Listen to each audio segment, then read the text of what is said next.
There are many attractions to being a billionaire. You could open a private zoo, commission statues depicting yourself as various historical figures striking heroic poses, or, if you want to go full Blofeld, hollow out your private island to hide a moon-melting death ray. Alternatively, you could forget such fripperies and just buy a Rolls-Royce Phantom. You don't need to be an actual billionaire to afford one, but you do need to be somewhere toward the top of the 1%. Rolls-Royce CEO Torsten Müller-Ötvös says that owners will almost exclusively be ultra-high net worth individuals, those with more than $30 million in cash and liquid assets. While the standard Phantom won't be priced significantly above the outgoing version, figure around $450,000, it will be possible to more than double that through the sort of personalization that Rolls encourages its buyers to indulge in, such as installing commissioned art in the dashboard or color matching the exterior to the exact shade of the sunset behind your beach house in the Maldives. This is a car for people who don't care what it costs. The architecture of luxury. The first Rolls-Royce Phantom was produced as long ago as 1925, and the company claims that the nameplate is the longest serving in the automotive industry. While that's true, there have been long gaps between some of the earlier generations. Regardless, this all-new 8th generation model, we're asked to refer to it as Phantom VIII in the style of a Monarch or a Star Wars sequel, directly replaces the 2003-era Phantom VII, which was the first Rolls-Royce developed under BMW ownership. The Phantom VIII is the first car to sit on Rolls-Royce's new aluminum space frame platform, officially known as the architecture of luxury, which will underpin all future models including the upcoming Project Cullinan SUV. The exterior design has undergone a less revolutionary transformation when compared with the outgoing model, gaining more curves and a radiator grille that integrates into the front of the car better than the last Phantom's freestanding chrome Parthenon. But despite some modest reduction in exterior dimensions, the Phantom VIII has lost none of the Seventh's ability to shock and awe, especially in some of the snazzy two-tone paint finishes that Rolls-Royce chose for the cars used for the media launch in Switzerland. Courtesy extended. As you'd expect, our Phantom experience began in the backseat of an extended wheelbase model. While Müller-Ötvös says that 8 out of 10 Phantom owners will drive themselves at least occasionally, and that US buyers are the most likely to take the wheel, the extended wheelbase, EWB, model, 8.6 inches longer than the regular car, probably will be piloted by a chauffeur. And not a robotic one, either. Ingress is still made through a rear-hinged coach door in Rolls speak, the unpleasant connotations of the more usual suicide reference thus being deftly avoided, and the rear cabin is every bit as special as you'd expect. The carpet pile is ankle deep, the adjustable seats offer a variety of massages, and there's a refrigerator mounted in the center console complete with a clip-in decanter. Sadly, the last item proved empty during our ride. The interior feels very traditional, with a predictable abundance of wood and leather and old-fashioned rotary heating controls rather than digital displays, red for hotter, blue for colder. But there's plenty of well-disguised 21st century tech, too, apparently one of the key demands from buyers of the old car. Display screens motor down from the backs of the front seats to sit above the traditional wooden picnic tables, while USB and HDMI ports hide beneath the slide-down cover.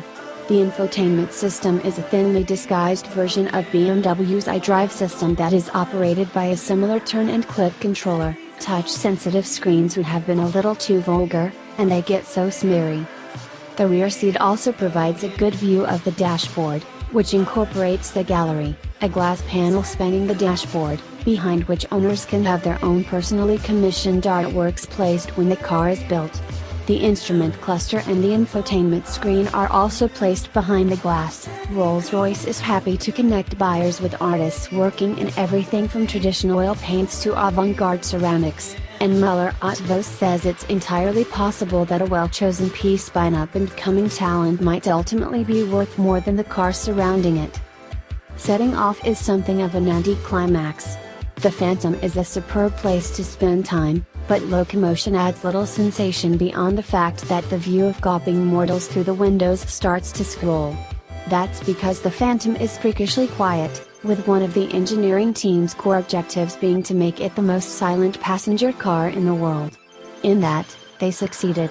If you have tinnitus, then a gentle cruise in the back of the Phantom won't create enough background noise to mask it. Rolls-Royce has fitted about 287 pounds of sound insulation material, plus double glazed windows and tires containing noise-absorbing foam, with the result being a claimed 5 decibel reduction in volume over its already quiet predecessor. The decibel scale is logarithmic, so that modest number reflects a 75% reduction in perceived noise. No unseemly slouching. Switching to the driver's seat immediately emphasizes just how tall the Phantom is, an effect exacerbated by its high window sills. Motoring the seat to a position that gives a good view forward to the distant edge of the hood, and a chance to ogle the proffered backside of the Spirit of Ecstasy, puts your eyes close to where they'd be in a full-size SUV. The steering column is short on adjustment for rake, encouraging an arms-out, chauffeur-like driving position rather than an unseemly slouch, and the seats definitely are the sort you sit on rather than in. Progress is as stately as a Palladian villa in 400 acres of English parkland. The new twin-turbocharged 6.6-liter V12 is a development of the engine in the lesser Rolls-Royce Ghost, producing the same 563 horsepower but tuned to deliver a meteor 664 pounds-to-foot of torque available from just 1,700 revolutions per minute. Under gentle throttle applications, it is possible to feel the briefest of pauses as the turbos and engine internals gather momentum, but beyond that it pulls cleanly and almost silently. If any manufacturer is ready for seamless conversion to electrification, it definitely is Rolls-Royce. Unsurprisingly, the Phantom has been tuned to deliver its best under mild use, with its ZF 8-speed automatic gearbox programmed to keep the engine under 2,500 revolutions per minute whenever it can. Even with this limitation, quarter throttle acceleration feels respectably brisk, but it takes a hefty shove on the long travel pedal to prompt a kickdown and get the V12 producing its creamiest noises from the bow. While Rolls-Royce claims a 5.1 second 0 to 60 mph time for the short wheelbase model, verifying that in anything other than a kidnapping evasion scenario would have you sent back to chauffeur school or perhaps wrapped over the back of the head with a gold-headed cane. Ride quality is exceptional, thanks in large part to the Phantom's lack of any kind of sporting intent. The combination of relatively soft air springs and a 5,600+ pound curb weight should result in a convincing impression of a 1970s Cadillac.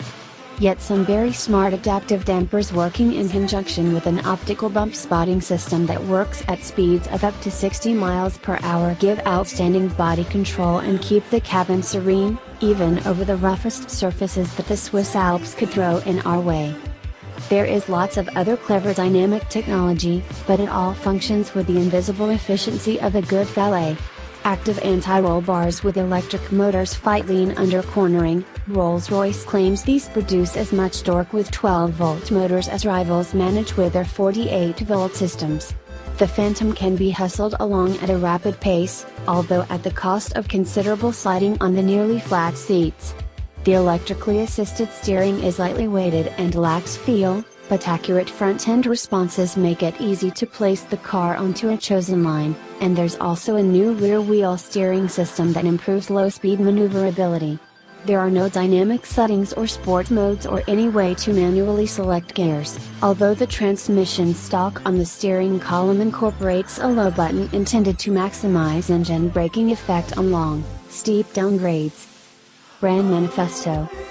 Anyone with the funds and inclination to buy a Phantom likely will be equally able to purchase any, or indeed all, of its most obvious competitors, from the Bentley Mulsanne to the Learjet 70.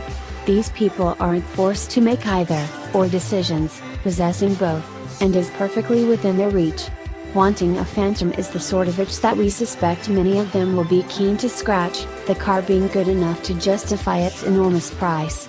With the immodesty allowed a proud father, Muller Autovos reckons that this is the best car in the world, and considering it as an all-rounder, it would be hard to disagree. If anyone offers you the choice of one car for the rest of your life, make it a Phantom.